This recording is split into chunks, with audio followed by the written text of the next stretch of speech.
Hi, so today I'm going to a cave known as the Bridal Cave. It's located in Missouri at the Lake of the Ozarks. It's one of the most scenic caves. Uh, it also has a very beautiful lake called Mystery Lake. So come along with me and enjoy. Thank you.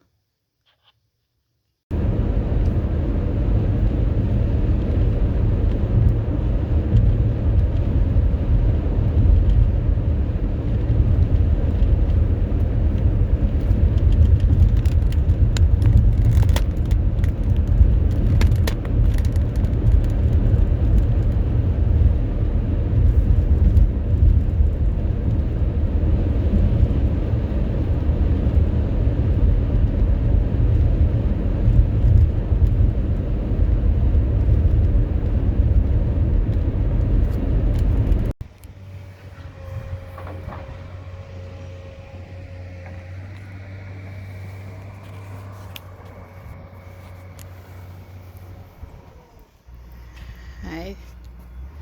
This is my birthday. I'm celebrating my birthday today here at Bridal Caves.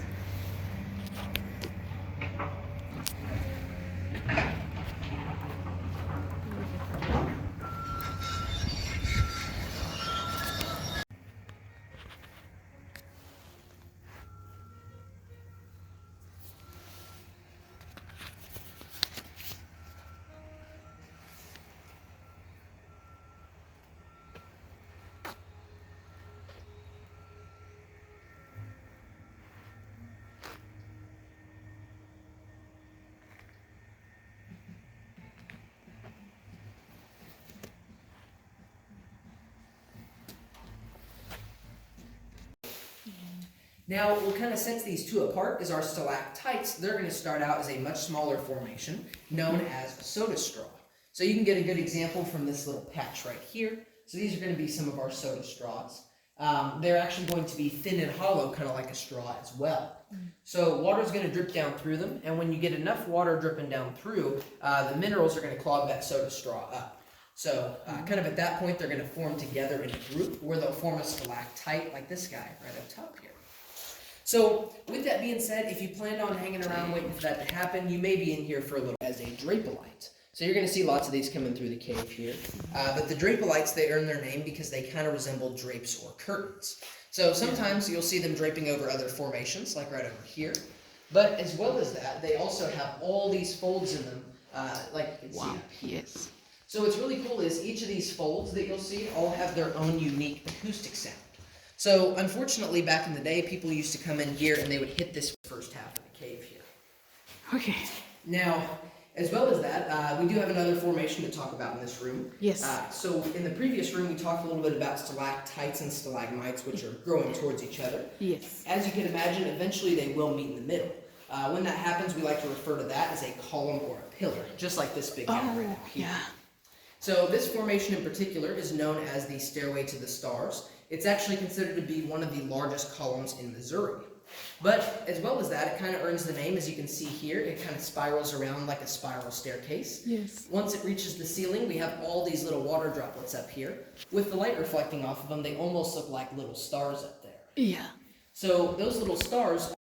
So just a little bit about it, we're going to clean it out a couple times a year. Usually we'll get between $1,500 and $3,000 out of that pool. Mm-hmm. All that money goes to our local Camdenton High School, and it's given to one lucky senior at the end of the school year. So that's known as... There we go. All right. So welcome on into the next room of the tour, which is known as our Garden of the Gods room. And I'll talk about the name in just a moment. First, I want to tell you just a little bit about all the concrete in here. So all the concrete that we're standing on, it was brought in the cave back in 1952, bucket by bucket, using 2.5-gallon metal. That, as well as the cave mermaid, or our bacon mermaid, as you can see from the tail there. So a lot of other cave tours, they'll refer to these drapolites over here as cave bacon as well. So if that's any easier for you to remember, Bacon, you can refer to that yes. as cave bacon. Yes.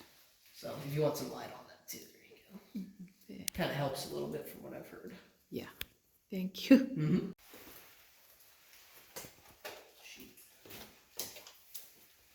Yeah. And as well, just kind of watch your head right through here.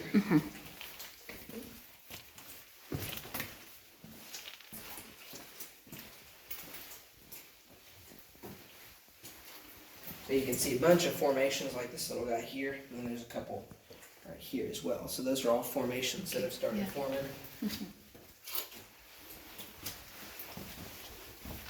It's a little bit small through here. Yes. And then as you're coming into this next room, watch your head to the right side. We've got our headache rock there. Yeah. But you can go ahead and head down the right side of this room whenever you're ready. Okay. You'll find at the bottom of the stairs on the right, this is one of the buckets they used to pour the concrete. So that's how all this concrete was poured in here. Okay. And you can also see at the end of the tour up until 1990. So prior to that, we would actually have to turn around and leave the cave. So that would be the end of it. Oh. From 1988 to 1990, we did an expansion that doubled the size of our tour. Part of that was the creation of this Thompson Tunnel right down here. So we've nicknamed it Concussion Corridor, and for very good reason. Yeah. Unfortunately, it is a little over 4 foot in some spots through there, so we're going to have to watch our... As you're coming on through, you can see a couple really good examples. There's one right here that's pretty good size. It's about an inch tall or so. Oh, yeah. So, that's pretty cool there. Yeah. You can see right here, this is one of the holes they would have drilled to place the dynamite.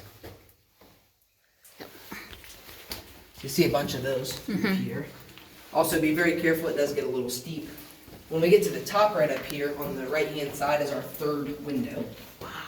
I like to call that our candle factory. A lot of people say it kind of looks like candle wax in there. Yeah.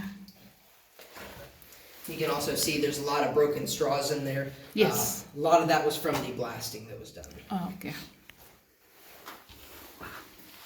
Now, right through here, we do have red clay on both sides as well as up above, so we just want to watch out for all of that. You can see a bunch of it right here.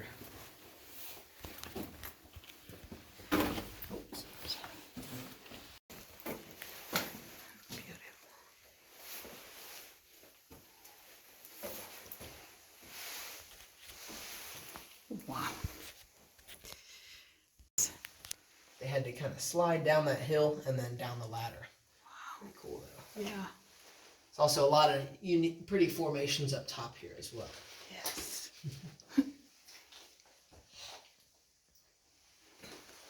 Yeah. Now, right through here, it does get a little low on these drapes, so just watch out for that. Yeah.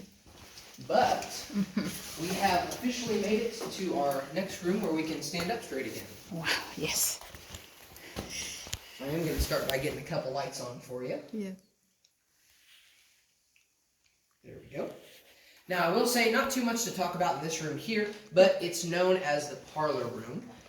So this room was actually designated as a rest spot for some of the early explorers. So, as you could imagine, crawling through that upper area, through all the mud and stuff, it might have gotten a little tiring after a while. So, once they came down into this room, they'd usually stop in here and rest for a little bit.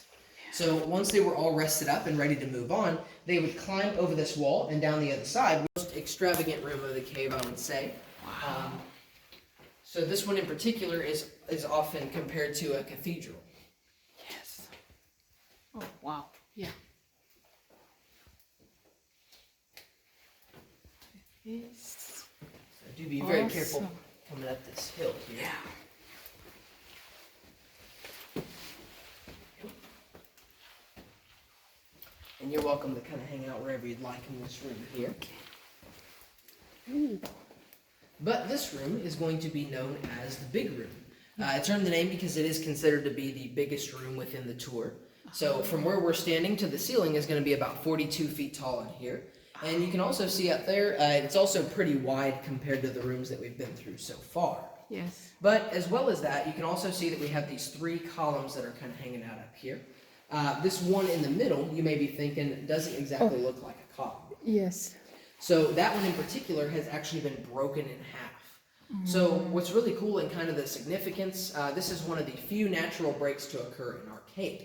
Yeah. So luckily things don't normally fall and hit people in the heads or anything like that. The last natural break we had would have been a couple hundred years ago at least. So this one in particular, we're not sure exactly how it broke, but we have a pretty good guess. Yeah.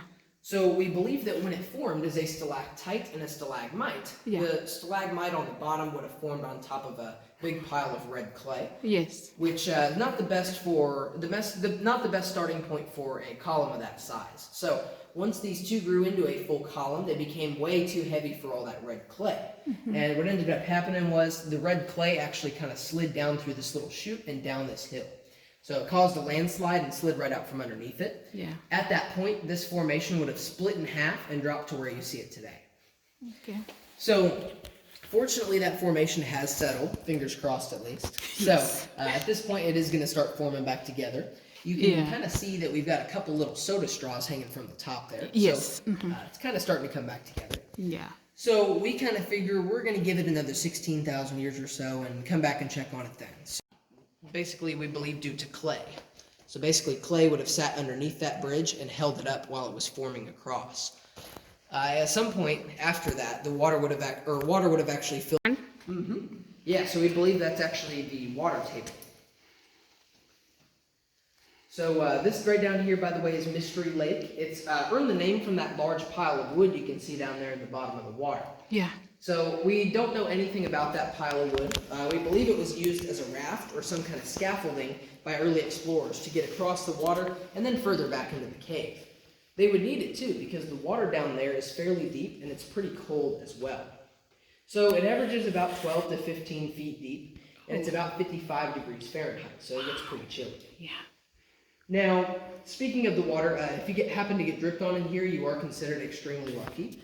Main reason is because all those water droplets that are dripping on us, they've taken the last bigger than this ring here. Yes. So the bigger rings will indicate a really rainy season, whereas the smaller rings may indicate like a drought. Wow. So whenever you get really small rings, there probably wasn't too